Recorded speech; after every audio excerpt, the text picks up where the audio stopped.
Hello friend, welcome to your channel Gyan for exam. आज के इस सीरीज में जो हम जानने वाले हैं, जो आपके लिए डेली रेगुलर जो एक प्रैक्टिस सेट कराया जा रहा है बिहार दरोगा का है, और जो कि आपके एग्ज़ाम है 26 दिसंबर को, उससे पहले जितना संभव होता है और होगा हम आपको प्रोवाइड करा रहे हैं सेट प्रैक्टिस। तो आखिरी समय में भी आप लोग अच्छे खासे सेट को प्रैक्टिस करते जाएं। जितना ज़्यादा प्रैक्टिस करेंगे उतना बेहतर आपके प्रश्न जो हैं कन्फ्यूजन दूर होंगे। तो इसी सीरीज में आज का आपका सेट नंबर 6 होगा, जो कि प्लेटफॉर्म पब्लिकेशन का है और जिसमें आपके टोटल 30 सेट हैं। तो जब तक अभी टाइम है हम डेली आपको एक एक प्रोवाइड कराते रहेंगे, या और भी कोई नए सेट प्रैक्टिस हैं मार्केट में तो आप हमें बता सकते हैं, हम वो भी आपको प्रोवाइड कराएंगे। तो आज के सीरीज में हम जानेंगे टेस्ट सीरीज नंबर 6 आप लगाएंगे, साथ ही साथ आप अपना टोटल मार्क्स कितने आते हैं वो कमेंट में बताएंगे। और एक बात का ध्यान रखेंगे, जिनका भी दरोगा का एग्ज़ाम है उनके लिए 4 दिसंबर को सुबह के 8 बजे पटना के गांधी मैदान में बड़ी वाली गांधी मूर्ति के पास आपका एक ओपन टेस्ट कराया जा रहा है। तो उसमें आप जरूर भाग लें और साथ ही साथ अपने दोस्तों को भी जरूर बताएंगे। और दूसरी बात कि उसके लिए आपको एक नीचे ग्रुप की लिंक दी जा रही है, उस लिंक को ज्वाइन कर लेंगे। वहाँ पर आपको सारी रैंक लिस्ट, फर्स्ट 3 को आपके सरप्राइज गिफ्ट हैं, ये सभी वहाँ पर अनाउंस किए जाएंगे।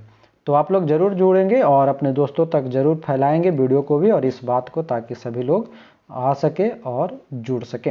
तो आइए चलेंगे आज की क्लास को देखेंगे और आज का पहला प्रश्न देखेंगे। चलिए देखेंगे आज का पहला प्रश्न कुछ इस प्रकार से है कि लाइसर्जिक अम्ल डाइएथिलामाइड है। सारे प्रश्न शुरू के कुछ प्रश्न आपको साइंस के दिखेंगे, जो कि अच्छे खासे लेवल के प्रश्न हैं, तो ध्यान से समझेंगे और करेंगे आंसर। लाइसर्जिक अम्ल डाइएथिलामाइड है, क्या है? तो ये एक प्रकार का विभ्रम प्रेरक द्रव्य के रूप में काम करता है, और इसका काम क्या है कि ये मनोवैज्ञानिक प्रभाव को उत्पन्न करता है। और ये जब होता है लाइसर्जिक अम्ल, तो हम अपना संतुलन खो देते हैं। दूसरा प्रश्न है कि हेंसेन रोग का सामान्य नाम क्या होता है? तो हेंसेन रोग जिसके बारे में हम कहते हैं वह होता है कुष्ठ रोग, यानी कि लेप्रोसी। और लेप्रोसी का जो उपचार होता है ये किस प्रकार से होता है? तो मल्टी ड्रग थेरेपी का प्रयोग करके होता है। तीसरा प्रश्न कहता है नाक से रुधिर का बहना क्या कहलाता है? नाक से ब्लड आना क्या कहलाता है? एपिटैक्सिस।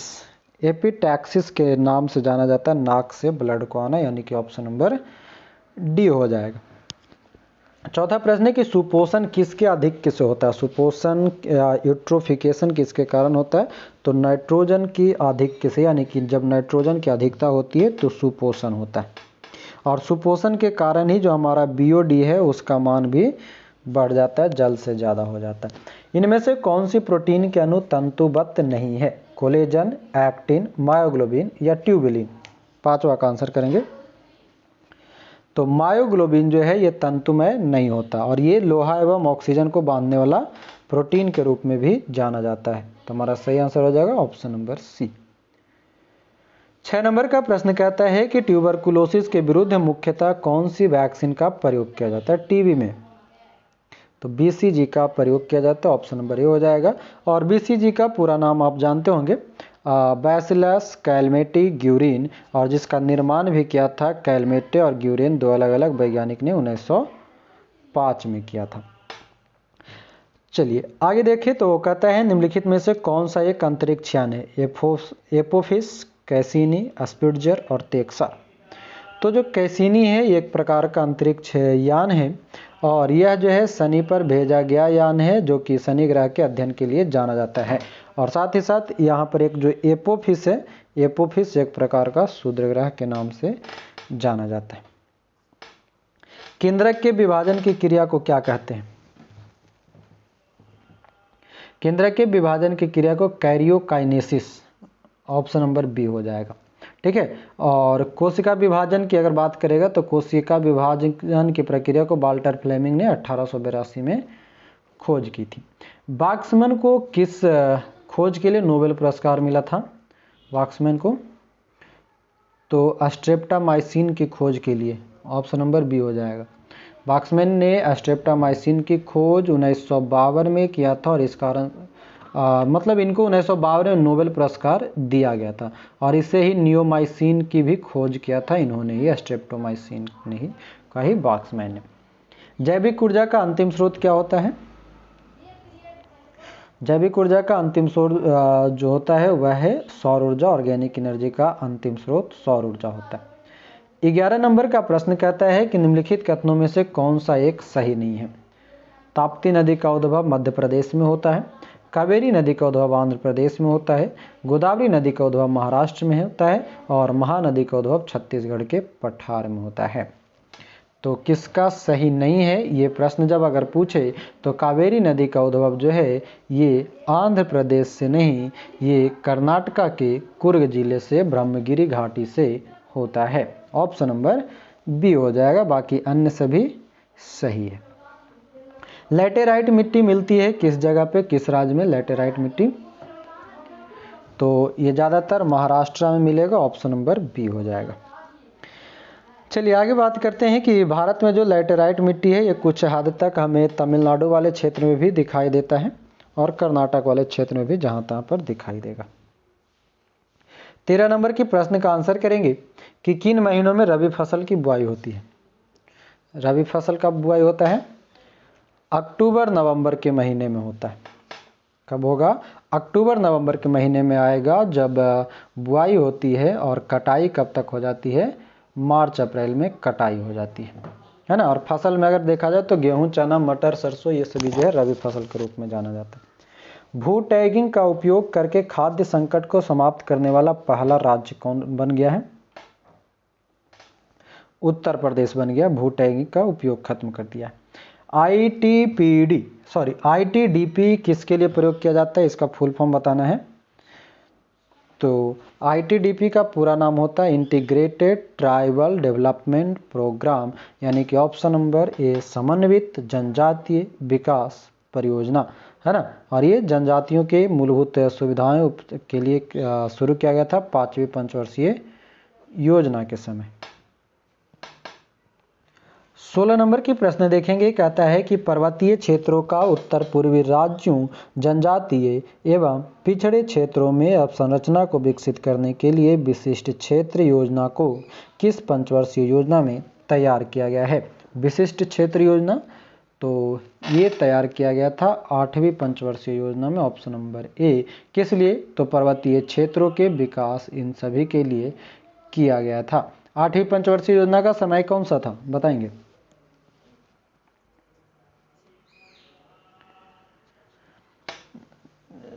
चलिए आगे है हमारा 17 नंबर का प्रश्न। लाहौर अधिवेशन के संदर्भ में निम्नलिखित कथनों पर विचार कीजिए। यह दिसंबर 1929 में संपन्न हुई। वल्लभ भाई पटेल इसके अध्यक्ष थे। पूर्ण स्वराज की घोषणा की गई। कौन सा सही हो जाएगा? 1 और 3 हो जाएगा। एक 1929 में तो ये दिसंबर के अंत में हुआ था, ठीक है। दूसरा कि ये स्वराज की घोषणा की गई थी। और तीसरा ये है जो हमारा दूसरा कथन कहता है कि वल्लभ भाई पटेल तो नहीं, उसकी अध्यक्षता जवाहरलाल नेहरू ने किया था। और यहीं से आपका पूर्ण स्वराज एवं स्वतंत्रता की घोषणा की बात की गई थी। और लाहौर अधिवेशन के समय ही प्रतिवर्ष 26 जनवरी को स्वतंत्रता दिवस मनाने की घोषणा की जाती है। और संपूर्ण देश में स्वतंत्रता दिवस 26 जनवरी 1930 को मनाया जाता है, ये भी ध्यान में रखेंगे। अखिल बंगाल सविनय अवज्ञा परिषद का गठन निम्नलिखित में से किसने किया? अखिल बंगाल सविनय अवज्ञा परिषद का गठन जो किया गया है यह J.M.. Sengupta, option number A हो जाएगा। जबकि हम सविनय अवज्ञा आंदोलन की बात करेंगे तो सविनय अवज्ञा जो आंदोलन जो है आपके 2 चरण में ये शुरू हुए थे। पहला तो कि एक 6 अप्रैल 1930 से शुरू होता है जो 1931 तक चलता है। दूसरा जब गोलमेज सम्मेलन जो दूसरा हुआ था वो विफलता के कारण पुनः जो शुरू किया गया था महात्मा गांधी के द्वारा 1932 से 34 तक चला था। चलते हैं, अगला प्रश्न है हमारा 19वां कि केंद्रीय विद्युत मंत्री आर.के. सिंह द्वारा किस राज्य में ग्राम उजाला नामक कार्यक्रम की शुभारंभ की गई? कहाँ किया गया था? बिहार में किया गया था। ऑप्शन नंबर सी हो जाएगा 19 का। 20 नंबर का प्रश्न है कि कौन सा राज्य राष्ट्रीय शिक्षा नीति 2020 के कार्यान्वयन के संबंध में आदेश जारी करने वाला राज्य बन गया है राष्ट्रीय शिक्षा नीति पर। तो ये हो जाएगा हमारा कर्नाटक, ऑप्शन नंबर बी। सभी कैरेंट के प्रश्न हैं। कमलप्रीत कौर किस खेल से संबंधित है जिन्होंने टोक्यो ओलंपिक में 6ठे स्थान पर है? कमलप्रीत कौर की बात कर रहा है। तो कमलप्रीत कौर जो है ये डिस्कस थ्रो से संबंधित है, ऑप्शन नंबर बी हो जाएगा। बिहार दिवस 2021 का थीम क्या है? सिंपल सा प्रश्न है। और बिहार दिवस कब मनाया जाता है? आंसर करेंगे। बिहार दिवस 2021 की जो थीम है ये आपका जल जीवन हरियाली था, और डेट आप कमेंट में बताते रहेंगे। चलिए 23 नंबर है कि कैच द रेन अभियान की थीम क्या है? कैच द रेन अभियान का जो थीम रखा गया था वो था catch the rain where it falls when it falls, जहाँ भी गिरे जब भी गिरे उसको पकड़ना है, कैच करना है। ये कैच द रेन अभियान की थीम है। चलते हैं अगला प्रश्न की ओर। 24वां कहता है डैश फूड पॉइजनिंग होने की सबसे अधिक संभावना होती है किसको खाने से? तो ये कब होगा? जब सूक्ष्म जीव द्वारा खराब किए गए किसी भोजन को आप खाएंगे तो भोजन विषाक्तता या फूड पॉइजनिंग होती है। इसके कुछ अन्य भी कारण होते हैं, जैसे बैक्टीरिया के संपर्क में आना, पेट में दिक्कत होना, खराब भोजन करना या कमज़ोर प्रतिरोधक क्षमता होना, ये सभी भी फूड पॉइजनिंग का मुख्य कारण होता है। और इसके लिए एक जीवाणु होती है क्लोस्ट्रीडियम बोटुलिनम, ये जीवाणु इसमें ज़्यादा खतरनाक होते हैं। अगला प्रश्न हमारा 25वां कंप्यूटर से संबंधित है कि कोबोल का पूर्ण रूप क्या है? कोबोल, तो इसमें ही इसके पूर्ण रूप छिपा हुआ है। CO से आपका कॉमन, B से बिजनेस, O से ओरिएंटल, A से language. Common, business, oriental, language होते हैं। जबकि जब हमें कभी कभी एक कोमल लिखा हुआ मिलेगा, COMAL। जब कोमल की जब बात करता है ना तो कॉमन एल्गोरिथमिक लैंग्वेज के रूप में जाना जाता है, ये भी ध्यान में रखेंगे। 26 नंबर का प्रश्न है कि प्रधानमंत्री जन धन योजना की शुरुआत किसने की है?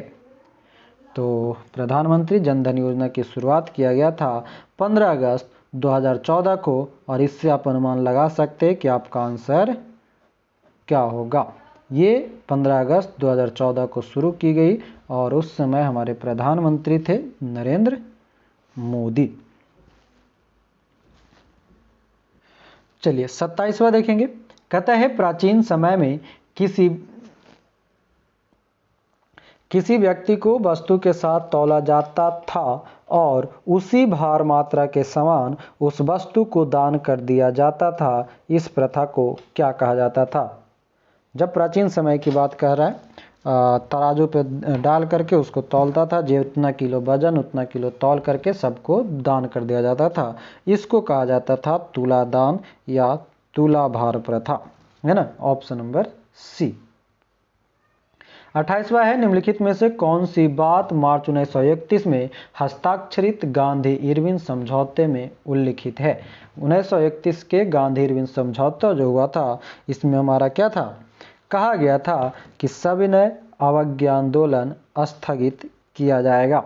ये हुआ कब था? ऑप्शन नंबर ए हो जाएगा हमारा आंसर। और हुआ कब था? 5 मार्च 1931 को, और गांधी और वायसराय लॉर्ड इरविन के बीच में ये हुआ था। इसे ही हम दिल्ली समझौता के नाम से जानते हैं। और इसी समझौता के समय में सरोजिनी नायडू ने कही थी कि ये दोनों दो महात्मा हैं, गांधी जी और इरविन के बारे में। चलते आगे हमारा 29वां है कि बिहार और नेपाल के मिथिला क्षेत्र में किस भारतीय कला रूप का प्रचलन है? बिहार और नेपाल में तो मुख्य रूप से मधुबनी पेंटिंग, और ये ज़्यादातर शुभ अवसर पे बनाए जाते हैं, विवाह त्योहार इन सभी में, है ना। तो इसका प्रश्न जो है ये मैथ से संबंधित है, इसका आंसर बता देते हैं, आप लोग आराम से बना लीजिएगा। बी नंबर हो जाएगा। 31वां देखेंगे। सतीश धवन अंतरिक्ष केंद्र श्रीहरिकोटा किस राज्य में स्थित है? श्रीहरिकोटा कहाँ स्थित है? आंध्र प्रदेश में है। सिंपल क्वेश्चन है, इसका आंसर किया कीजिए। आप लोग अगर जितना कम आंसर करेंगे, आपको लगता है कि हम कम बोलेंगे तो कम याद होगा, ऐसा नहीं है, ठीक है। आप ये पता चलेगा आप इधर ज्वाइन है, उधर नीचे से सरका के व्हाट्सएप भी चला रहे होंगे, चैटिंग कर रहे होंगे, तो फायदा नहीं है। उससे अच्छा है कि आप या तो जो कर रहे हैं वो सिंपली कर लीजिए, या फिर सुनते हैं तो साथ साथ बोलना सीखिए। ऐसा नहीं है कि किसी ने कह दिया कि जो अच्छा श्रोता होता है वही अच्छा वक्ता होता है। सुनने के साथ साथ बोलने का भी कला डेवलप करना पड़ता है हमें, तब जाके हम बोल पाते हैं। ठीक है, चलेंगे। 31 नंबर प्रश्न क्या कह रहा था कि सतीश धवन अंतरिक्ष केंद्र श्रीहरिकोटा किस राज्य में स्थित है? तो ये आंध्र प्रदेश में स्थित है। और यहाँ पर बात आता है सतीश धवन अंतरिक्ष केंद्र की, तो इसके बारे में जो उस समय जो 1972 से 84 के बीच में जो प्रोफेसर थे सतीश धवन, उन्हीं के नाम पर श्रीहरिकोटा अंतरिक्ष केंद्र का नाम रखा गया। एक आता है हमारा इसरो जिसकी स्थापना 1969 में हुई थी, और इसका मुख्यालय, इसरो की मुख्यालय की बात कर रहे हैं तो वह है बंगलुरु। जबकि सतीश धवन अंतरिक्ष केंद्र की बात करेगा तो श्रीहरिकोटा आंध्र प्रदेश में। एक हमसे प्रश्न पूछता है राष्ट्रीय सुदूर संवेदी संस्थान, इसका कहाँ है? हैदराबाद में। हाँ, चलिए, निम्नलिखित में से कौन सा राष्ट्रीय उद्यान भारत में नहीं है? अंशी, संदूर, दाचिग्राम या बालपक्रम? हाँ, दाचिग्राम यहाँ पर पूछ रहा है भारत में नहीं है, तो संदूर राष्ट्रीय उद्यान जो है ये नल्ला पाकिस्तान के पास खैबर दर्रा के क्षेत्र में स्थित है, पाकिस्तान में। क्लियर। अंशी जो है हमारा यहीं पे स्थित है कर्नाटका में, और दाचिग्राम जम्मू कश्मीर में, और बालक्रम या बालपक्रम ये मेघालय में स्थित राष्ट्रीय उद्यान है। 33 का आपका मैथ है, मैथ का सही आंसर हो जाएगा ऑप्शन नंबर ए कर लेंगे। इसमें जो प्रश्न है इसमें एक फॉर्मूला दिया हुआ है, उसको आप चाहें तो शंकु की अभिष्ट संख्या ज्ञात करने के लिए आप एक फॉर्मूला यूज कर लिए, बेलन का आयतन बटा शंकु का आयतन, और मान पुट करके उसको बना लीजिए। 34 का है, 34 का आपका ऑप्शन नंबर ए हो जाएगा। 35वां है, इतिहास से संबंधित है कि निम्नलिखित में से क्या असहयोग और खिलाफत आंदोलनों का परिणाम था? असहयोग और खिलाफत आंदोलन के परिणाम क्या होते? तो मजदूर वर्ग कई छोटे बड़े शहरों में हड़ताल पर चले गए थे। ऑप्शन नंबर डी हो जाएगा। अगर हम बात कर रहे हैं असहयोग आंदोलन की, तो इसकी शुरुआत 1 अगस्त 1920 को प्रारंभ हुई, है ना, और इसका प्रस्ताव जो है ये कांग्रेस के नागपुर अधिवेशन में पारित किया गया था। और असहयोग आंदोलन की शुरुआत में ही गांधी जी ने केसर हिंद की उपाधि को लौटाया भी था। उसके बाद एक कौन सी आंदोलन की बात कर रहे थे हम? खिलाफत आंदोलन। तो खिलाफत आंदोलन जो है 1919 में अली बंधु, मौलाना आज़ाद, हकीम अजमल खां, इन सभी ने मिलकर के खिलाफत आंदोलन का नेतृत्व किया था। चलते अगले प्रश्न की ओर। 36वां कहता है कि 2019 में एंटी सैटेलाइट परीक्षण के साथ ही भारत किन देशों की लीग में शामिल हो चुका है? एंटी सैटेलाइट के साथ ही भारत जो है अमेरिका, रूस, चीन, और उसके बाद हम आ गए हैं चौथे नंबर पे भारत, एंटी सैटेलाइट ए-सैट परीक्षण के रूप में। 37 नंबर की प्रश्न आपको मैथ का है, और इसमें आप आंसर कर लेंगे ऑप्शन नंबर ए 33%। हाँ, अगला देखेंगे 38 भी आपका मैथ ही है, तो इसका आंसर आप कर लेंगे ऑप्शन नंबर डी n-1/2। 39 है, इंग्लिश चैनल तैरकर पार करने वाली पहली महिला कहाँ की थी? अब बताइए कहाँ की थी? अमेरिका की थी? नहीं, अमेरिका की थी। कौन थी? महिला गेटरूड एडरले जो थी इंग्लिश चैनल तैरकर पार करने वाली प्रथम महिला थी, है ना। और भारत में जो था वो आरती शाह भारत के लिए। ठीक है। चलिए, स्थानिक प्रजातियां पौधों और पशुओं की वो प्रजातियां हैं जो कहाँ पाई जाती है, किससे संबंधित है? एक विशेष क्षेत्र में पाई जाती है स्थानिक प्रजातियां, जो पौधे और पशुओं की वो प्रजाति होती है जो एक विशेष जगह पर पाई जाती है, और इसको IUCN ने इसको संरक्षित भी कर लिया है ना। और IUCN की जो स्थापना है 1948 में, जिसका मुख्यालय स्विट्जरलैंड गलांड में स्थित है। कब स्थापना हुआ? 1948। 41वां कहता है कि भारतीय नाभिकीय कार्यक्रम के जनक किसे माना जाता है? इंडियन न्यूक्लियर प्रोग्राम के जनक, तो ये हो जाएंगे होमी जहांगीर भाभा, है ना। और 1983 में परमाणु ऊर्जा विनियामक बोर्ड का भी गठन किया गया था। हाँ, 1983 में। आप परमाणु से संबंधित ही क्या है, नाभिकीय जो न्यूक्लियर तंत्र है उसमें परमाणु ऊर्जा संयंत्र अभी हमारे पास कुल कितना है? 7 गो है ना। आपका तारापुर महाराष्ट्र वाला, रावतभाटा राजस्थान वाला, नरौरा यूपी वाला, हाँ कैगा कर्नाटक वाला, काकरापाड़ा गुजरात का, कुंडनकुलम तमिलनाडु का और कलपक्कम तमिलनाडु का। ये 7 टोटल अलग अलग परमाणु संयंत्र है। 42वां देखते हैं, कहता है कि निम्नलिखित में से किसे भारतीय स्वतंत्रता के पहले युद्ध के तौर पर जाना गया था? भारतीय स्वतंत्रता का पहला युद्ध तो 1857 का विद्रोह। इसकी शुरुआत जो है वो 10 मई को मेरठ से होती है। प्रतीक चिन्ह के रूप में क्या था? कमल और रोटी, जिसमें से कि अलग अलग क्षेत्रों से अलग अलग लोगों ने युद्ध किया था, जिसमें से बिहार वाले में आपका आरा के जगदीशपुर से कुंवर सिंह, और कभी अगर पटना के बारे में पूछ ले तो पीर अली, आपका झांसी से रानी लक्ष्मीबाई, लखनऊ से आपका हो जाएगा बेगम हजरत महल, फिर लियाकत अली हो जाएंगे इलाहाबाद, दिल्ली से हो जाएगा आपका बख्तियार बहादुर शाह जो जफर था वो, उसके बाद असम से भी कभी कभी पूछ लेता है कुछ, मनीराम दत्त आपके असम से, और कानपुर से आप जान रहे होंगे नाना साहेब टाटिया पे। आते हैं 43वां प्रश्न की ओर कि संयुक्त राष्ट्र सुरक्षा परिषद में कितने सदस्य के रूप में, यानी कि कितने, 5 और टेम्पररी कितने, 5 परमानेंट और 10 टेम्पररी जो होते हैं, यानी कि ऑप्शन नंबर सी हो जाएंगे, है ना। ये जो संयुक्त राष्ट्र सुरक्षा परिषद है, इसमें कुल क्या बोल सकते हैं, भारत जो है अभी शामिल किया गया है। 8वीं बार इसकी चुनाव हो चुकी है, जो कि आपके 2022 तक शामिल रहेगा, है ना। और इसमें जो 5 अस्थायी सदस्य हमसे पूछा जाता है, उसमें अमेरिका, ब्रिटेन, चीन, रूस और चाइना शामिल है। सही बोले ना? अमेरिका, ब्रिटेन, रूस, फ्रांस और चीन। हाँ, आगे चलते हैं। 44वां है कि संसदीय प्रणाली में राष्ट्रपति द्वारा विधायी, न्यायिक एवं आपातकालीन शक्तियों का उपयोग वास्तव में किसकी सलाह पर किया जाता है? संवैधानिक रूप से जो है विधायी, न्यायिक और आपातकालीन, ये किसके द्वारा किया जाएगा? मंत्रिपरिषद के द्वारा किया जाता है ना। और इसी में जो कार्यपालिका जो है, संघ की कार्यपालिका शक्ति वो राष्ट्रपति में निहित होता है। ये कौन से अनुच्छेद में कहा गया है? 53वें अनुच्छेद में कहा गया है। और मंत्रिपरिषद की सलाह पर राष्ट्रपति जो काम करता है वो किस अनुच्छेद में आता है? वह आता है अनुच्छेद 74। अगर 74 में भी अगर पूछ ले तो उसके 74 का 1 में राष्ट्रपति मंत्रिपरिषद की सलाह पर काम करेगा। 74 का 1 में। 45 नंबर कहता है कि भारतीय राष्ट्रीय कांग्रेस के इनमें से किस अधिवेशन में पहली बार राष्ट्रगान गाया गया था? तो राष्ट्रगान की अगर बात किया जाए तो राष्ट्रगान किसको कहते हैं? वंदे मातरम या जनगण मन?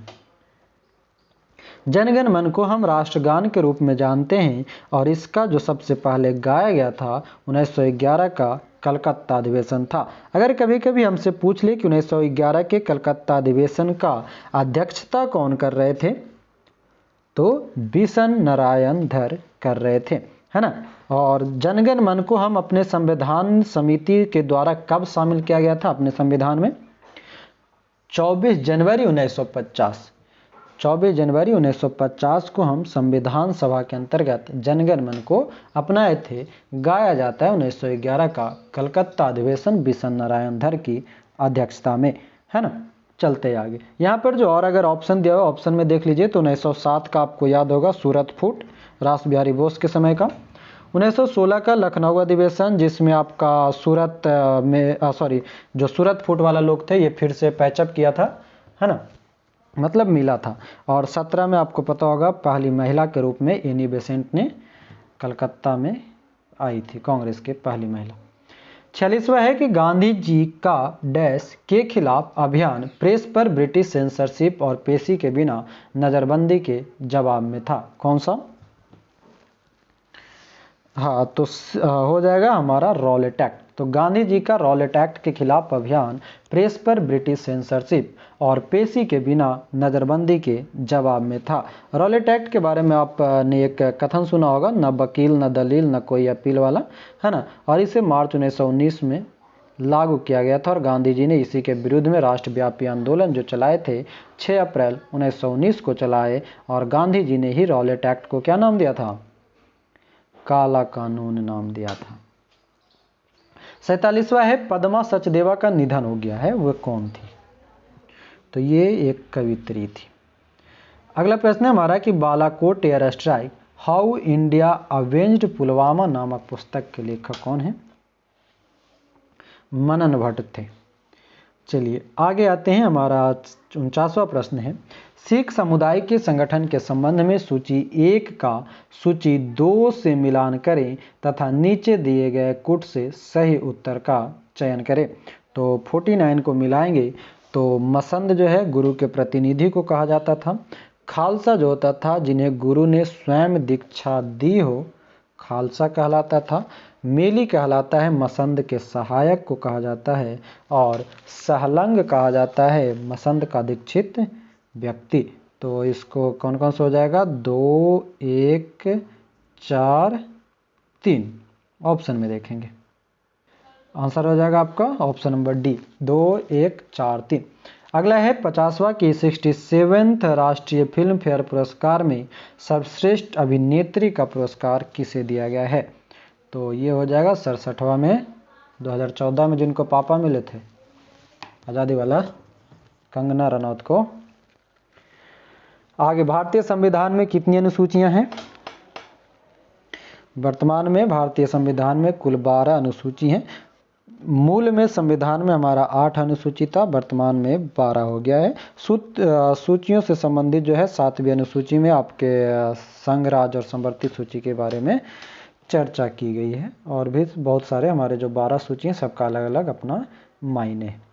52 नंबर कहता है कि भारतीय संविधान के किस अनुच्छेद में हिंदी को आधिकारिक घोषित किया गया था? तो हिंदी जो है हमारा 343 के अंतर्गत इसको आधिकारिक भाषा घोषित किया जाता है। अगर हम इसी से संबंधित अगर कुछ और चर्चा कर लें तो आपने शिक्षा को मौलिक अधिकार कब बनाया गया था? 2002 में। कौन सा अनुच्छेद था? ये 86 नंबर का संशोधन था, 21 का क में रखा गया था, है ना। 21 का क में ये बात रखी गई थी। यहाँ पर हमें 360 अनुच्छेद दिख रहा है। 360 क्या है? वित्तीय अपराध। 370 जम्मू कश्मीर और 273 एक्साइज ड्यूटी से आपका जूट और कपास से संबंधित।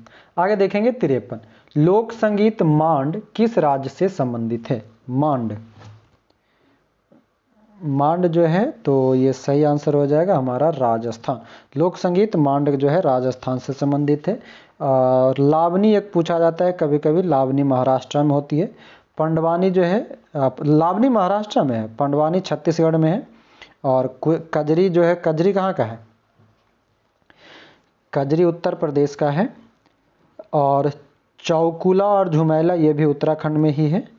ये दोनों ध्यान में रखेंगे। कजरी ज़्यादातर पूछा जाता है, उत्तर प्रदेश का कजरी। ठीक है, आगे आते हैं। 2011 की जनगणना के अनुसार निम्नलिखित राज्यों में से किस राज्य में सर्वाधिक ग्रामीण आबादी है? तो हमारा सही आंसर हो जाएगा उत्तर प्रदेश। 2011 की जनगणना के अनुसार सर्वाधिक ग्रामीण आबादी उत्तर प्रदेश में है। और अगर प्रतिशत की दृष्टि से सर्वाधिक ग्रामीण आबादी की बात करें तब हिमाचल प्रदेश प्रतिशत की दृष्टि से। ठीक है, आगे चलते। प्रश्न कहता है कि भारतीय संविधान के किस अनुच्छेद में अस्पृश्यता उन्मूलन के बारे में चर्चा की गई है? तो अनुच्छेद 17 में हमें ये मिलता है, अस्पृश्यता का अंत या छुआछूत का अंत, है ना। अनुच्छेद 16 हमें क्या बताता है? अवसर की समानता देता है। 21 हमें देता है प्राण एवं दैहिक स्वतंत्रता। अनुच्छेद 25 हमें देता है धार्मिक स्वतंत्रता का अधिकार, है ना। और एक चीज़ ध्यान रखेंगे कि जो अनुच्छेद 17 में जो भारतीय अस्पृश्यता है उसी से संबंधित एक अधिनियम 1955 में भी लाया गया और उसी को फिर नाम बदल करके 1976 में नागरिक संरक्षण अधिकार अधिनियम भी किया गया है, 1955 वाले को बदलकर 1976 में। 56 नंबर का प्रश्न है कि global anti terrorist watch dog financial action task force ने किस देश को जून 2021 तक ग्रे लिस्ट में रखा है? किसको रखा है? नल्ला को, पाकिस्तान को। दक्षिण अफ्रीका क्रिकेट बोर्ड ने किसे टेस्ट टीम का नया कप्तान बनाया है? टेस्ट टीम का नया कप्तान किसको बनाया था? डीन एल्गर को बनाया है, ऑप्शन नंबर ए हो जाएगा। 58 है कि ग्रामीण भारत की 1 मिलियन महिलाओं की सहायता के लिए गूगल ने किस नए प्लेटफॉर्म को लॉन्च किया था? तो कौन सा? वुमेन बिल बेब। सब कैरेंट के प्रश्न।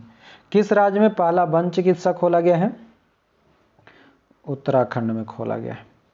प्राचीन काल में अमर सिंह द्वारा डैश भाषा के शब्दों का एक शब्दकोश तैयार किया गया जिसका नाम है अमरकोश। यानी कि अमरकोश का जो है ये किस भाषा से संबंधित है?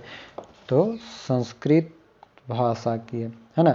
चंद्रगुप्त द्वितीय के नवरत्न में शामिल व्यक्ति थे अमरकोश, ठीक है। और गुप्त काल की जो राजभाषा हुआ करती थी वो कौन सी थी? संस्कृत ही थी। 61 है कि कौन से भारतीय राजनीतिक दल का चिन्ह बाली और हंसिया के रूप में है?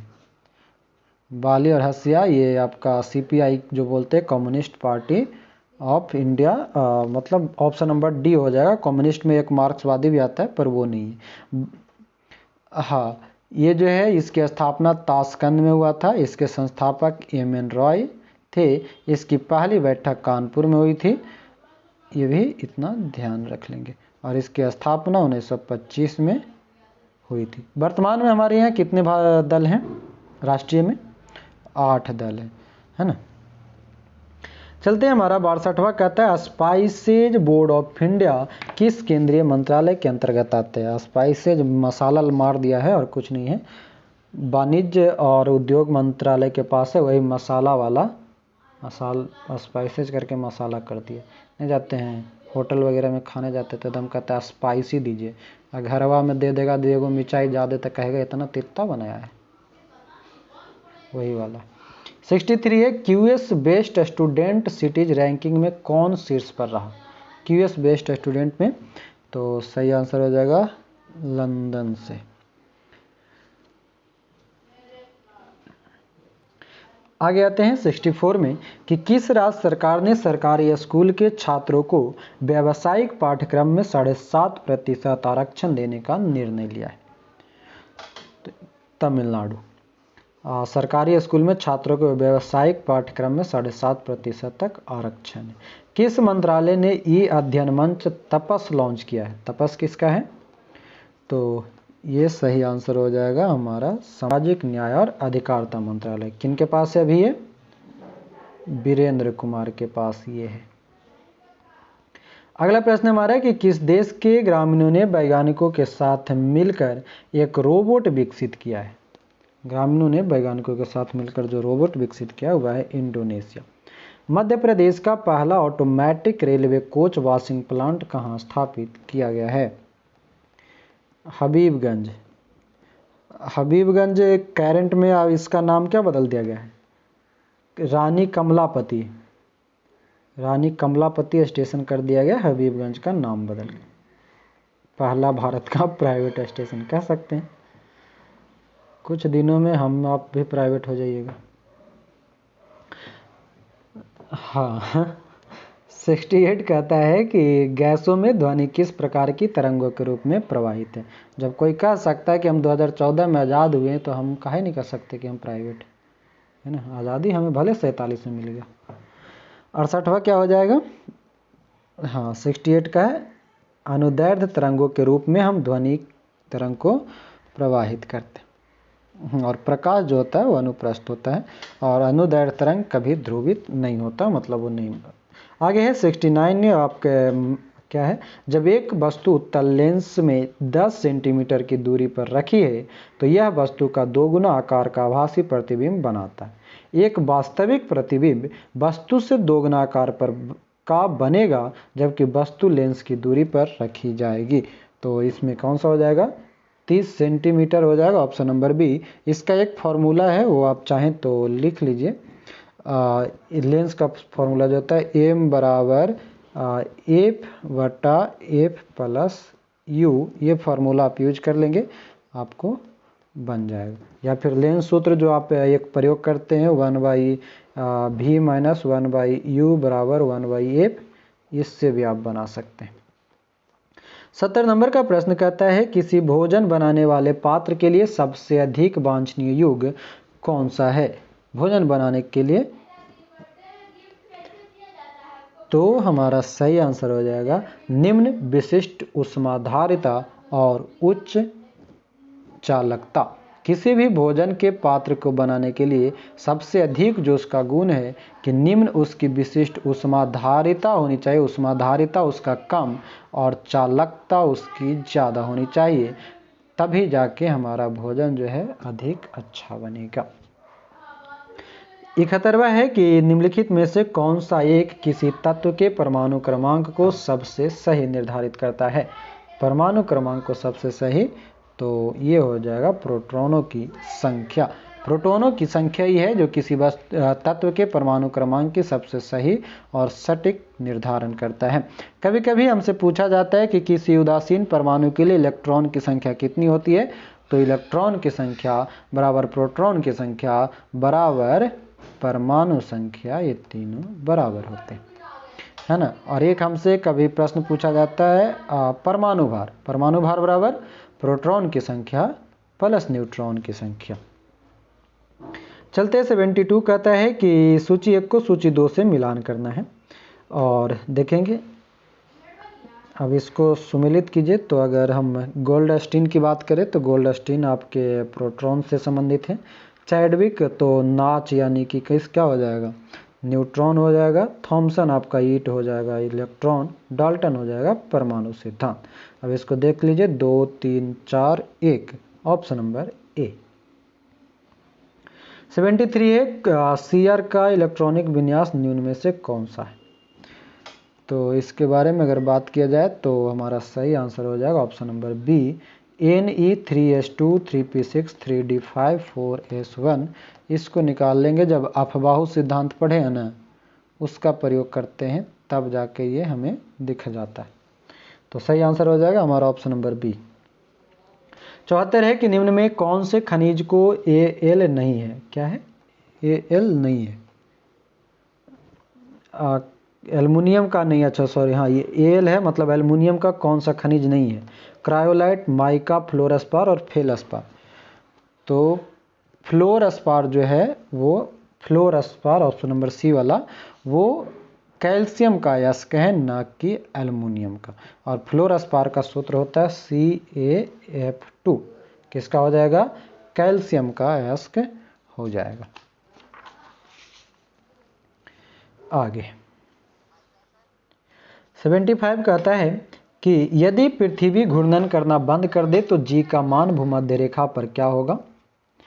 जी का मान भूमध्य रेखा पर बढ़ जाएगा, ऑप्शन नंबर ए हो जाएगा। अगला प्रश्न है 76 की पीवी सिंधु 2 व्यक्तिगत ओलंपिक पदक जीतने वाली एकमात्र दूसरी एथलीट बन गई है। ऐसा करने वाले पहले भारतीय कौन थे। तो सुशील कुमार, जो कि किससे संबंधित हैं, कुश्ती से, हाँ रेसलिंग से, कुश्ती से।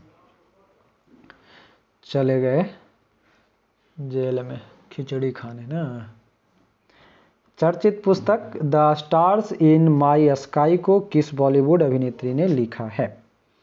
The stars in my sky को किसने लिखा है, तो सही आंसर हो जाएगा दिव्या दत्ता। राज्यसभा ने संविधान अनुसूचित जनजाति आदेश संशोधन विधेयक 2021 को पारित किया। यह विधेयक अरुणाचल प्रदेश की जिस जनजाति को पहचान की गई है अनुसूचित जनजाति की सूची से हटाता है। किसको हटाता है, अबोर जनजाति को, जो कि अरुणाचल प्रदेश से संबंधित है। अब बाल गंगाधर तिलक ने भारतीय स्वतंत्रता संग्राम के उद्देश्य से कौन सा समाचार पत्र निकाला था। केसरी निकाला था।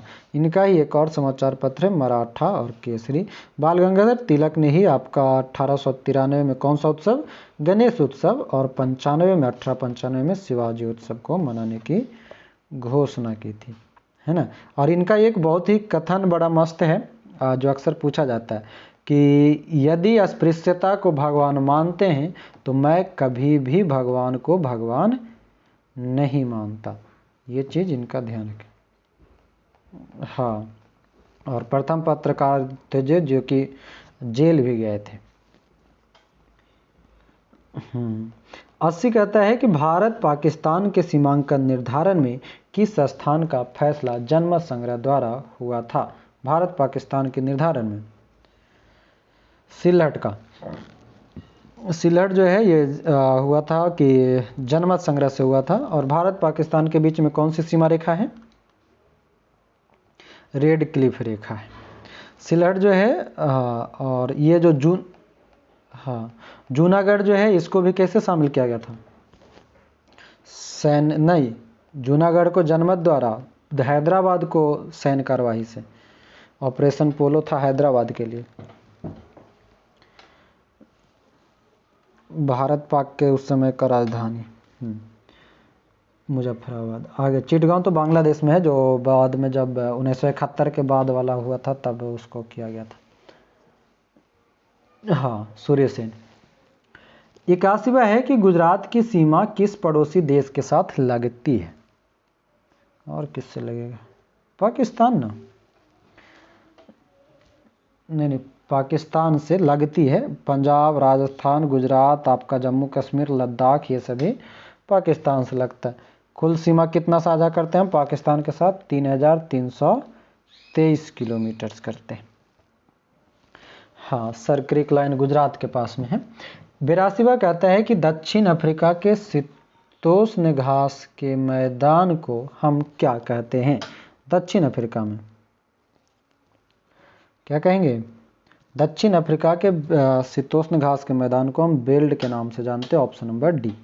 बहुत सारे इस घास के मैदान से पूछा जाता है, ध्यान दीजिएगा। डॉन्स की अगर बात करें तो आप मैप में ऑस्ट्रेलिया को देख सकते हैं, नीचे की ओर है तो उससे रिलेट कर सकते हैं डॉन्स।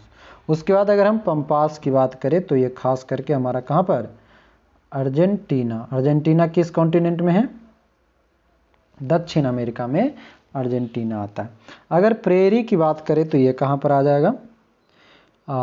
यूएसए के अंतर्गत आता है, आपका उत्तरी अमेरिका में प्रेरी आता है। एक पूछा जाता है हमसे अस्टेपिज। अस्टेपिज कहाँ का है? यूरोप का। अस्टेपिज यूरोप में आता है। लानोज जो है ये कोलंबिया और वेनेजुएला के पास में लानोज। कंपास की बात करेगा या कंपोज की बात करेगा तो ब्राज़ील। और एक होता है सवाना। सवाना कहाँ का है? अफ्रीका का है। तो ये इतना ध्यान में रखेंगे, यही सबसे ज़्यादातर प्रश्न पूछेगा।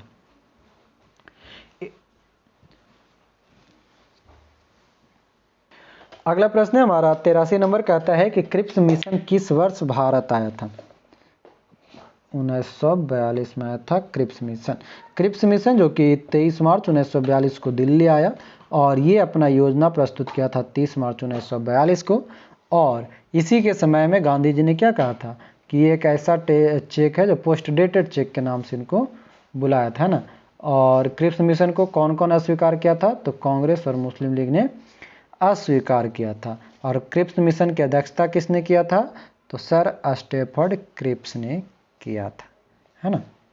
आगे है हमारा 84वां कि होम रूल आंदोलन भारत के स्वतंत्रता संग्राम के एक नए चरण के आरंभ का द्योतक है। क्यों?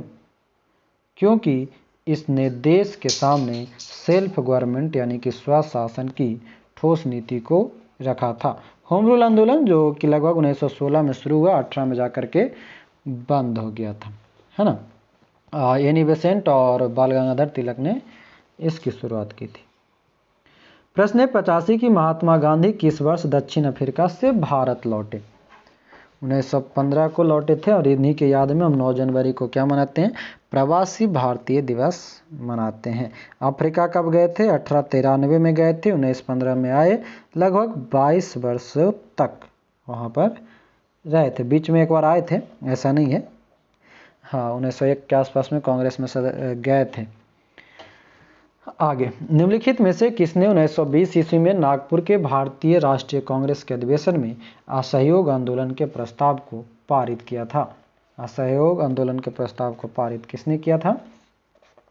तो सही आंसर हो जाएगा CR दास। किसने? CR दास ने कब किया था? 1920 में किया था। कहाँ किया था? नागपुर में किया था, है ना। और 1920 में ही उस समय कलकत्ता के विशेष अधिवेशन में गांधी जी ने असहयोग का प्रस्ताव रखा था। 87 कहता है कि 2011 के जनगणना के अंतिम आंकड़ों के अनुसार निम्नलिखित राज्यों में से किसकी स्त्री साक्षरता दर सबसे कम है? तो जब बात करेगा स्त्री साक्षरता दर किस राज्यों में, तो बिहार की महिलाओं की साक्षरता दर सबसे कम है ना। और बिहार में जो है लगभग 51.5% है। फिर राजस्थान आ जाता है 52.12%। और सबसे ज़्यादा महिला साक्षरता में कहेगा, हाँ, और जब महिला साक्षरता में पहला राज्य बोलेगा सबसे ज़्यादा में, तो केरल, और उसके बाद मिजोरम 89.27। केरल का 92.1 है ना। और भारत में ओवरऑल महिलाओं की साक्षरता कितनी थी? 65.46%। 88 कहता है कि सरकार ने कब से 14 वर्ष से कम उम्र के बच्चे को घरेलू नौकर रखने या काम पर लगाए जाने को दंडनीय अपराध घोषित किया है? तो ये हो जाएगा 10 अक्टूबर 2006 से किसी भी बच्चे को जो 14 से कम है उसको अपराध माना जाएगा। और इसके लिए कौन सा अनुच्छेद एक है जो 14 वर्ष से कम आयु को कल कारखानों में काम नहीं करने देता है? 24वां। और इसी के लिए 1986 में एक बाल श्रम संरक्षण अधिनियम 1986, बंधुआ मजदूरी उन्मूलन अधिनियम 1976, और 12 जून को हम मनाते हैं विश्व बाल श्रम निषेध दिवस 12 जून को। और इसी को लेकर के ही 1980 में बचपन बचाओ आंदोलन किसने शुरू किया था? कैलाश सत्यार्थी ने शुरू किया था। क्लियर? आगे है जनमत है। PDF जिनके पास होगा उनको धुंधला दिख रहा होगा, देख लीजिएगा। जनमत क्या है? तो हाँ, जनमत जो है ये संपूर्ण समाज के कल्याण के लिए उचित तर्क पर आधारित राय को कहा जाता है जनमत। आगे है हमारा 90 नंबर, कहता है कि द्विदलीय पद्धति कहाँ पाई जाती है? 2 दल वाला किसके पास है? अमेरिका के पास है। हाँ, अमेरिका के पास रिपब्लिकन पार्टी और डेमोक्रेटिक पार्टी है ना। बाकी सब है जो बहुदल वाला। भारत में तो दल के कमीने हैं, जो पैदा होता है सबका दल है ना। रोज बनता है रोज टूटता है। इस कारण भारत के विकास देख रहे हैं एकदम चरमोत्कर्ष पर है। कुछ करो एगो ने से तो भाग जाएगा। जिसको मन होगा वो एगो झोला लेगा, कहेगा हाँ मेरे एगो पार्टी। कुछ भी भारत में सब कुछ बंद करे खोजता। 2-4 गो पार्टी बना के छोड़ दो, बाकी कोई नहीं आएगा। चलिए आगे आते हैं। भारत गुटनिरपेक्षता की नीति अपनाता है जिसका तात्पर्य क्या है? शक्ति गुटों के प्रति तटस्थता, ऑप्शन नंबर C हो जाएगा। और हाँ, और इसकी स्थापना गुटनिरपेक्ष की 1961 में हुआ था, है ना। और इसमें जवाहरलाल नेहरू ये शामिल थे। अगला प्रश्न हमारा कहता है कि लोकतंत्र को सशक्त बनाने की क्या चुनौती नहीं है? जनप्रतिनिधियों का जनता के प्रति संवेदनशील व्यवहार, सत्ता पर धनी एवं प्रभुत्व वाले व्यक्तियों के प्रभाव को कम करना, लोकतंत्रात्मक शासन की संस्थाओं को कार्यप्रणाली में सुधार करना, जाति प्रथा का उन्मूलन करना। ये लोकतंत्र के सशक्तता में कौन शामिल नहीं है? तो ऑप्शन नंबर D, जाति प्रथा का उन्मूलन करना। बाकी सब सही है। अगला प्रश्न है हमारा कि 93 की भूमि और मिट्टी का कटाव कैसे रोका जा सकता है? सबको पता है कैसे रोक सकते हैं। फसल चक्र का अपनाकर, पशु की चराई को नियंत्रण करके, वनों को अंधाधुंध कटाई करके, मतलब रोक करके ये सभी से हम रोक सकते हैं मिट्टी और भूमि के कटाव को। 94 कहता है कि जल प्रदूषण को रोकने में कौन उपाय कारगर नहीं? ये आखिरी के जो 4-5 प्रश्न दिया है, 3-4, ये सब के सब पर्यावरण से संबंधित है। जल प्रदूषण को रोकने के लिए कौन सा सही हो जाएगा? तो ऑप्शन नंबर C, तालाब में कीटनाशक दवाएं छिड़की जाए। ये गलत है। सॉरी। 95 कहता है कि भारतीय संविधान के किस अनुच्छेद में गो हत्या पर प्रतिबंध लगाया गया है। तो पशु वध पर जो प्रतिबंध है वही गो हत्या रहे, चाहे भैंस हत्या रहे, चाहे बकरी हत्या रहे, सब पे प्रतिबंध क्या है, तो 48 के तहत ही कहा गया, अनुच्छेद 48 के तहत पशु बलि पर प्रतिबंध, यानी कि गो हत्या पर प्रतिबंध। और मुख्य रूप से अगर अनुच्छेद 48 को हम थोड़ा सा और विस्तृत करें तो उसमें ये कहा गया है कि राज्य सरकार जो है दुधारू एवं भारवाहक पशु की हत्या पर रोक लगाएगा और उसके लिए अलग से काम करेगा विकास और संवर्धन की। इसी में एक अनुच्छेद 48 के ही क में क्या बात की गई है, अनुच्छेद 48 के क में पर्यावरण संरक्षण, अनुच्छेद 48 के क में पर्यावरण संरक्षण से संबंधित है। आगे चलते हैं।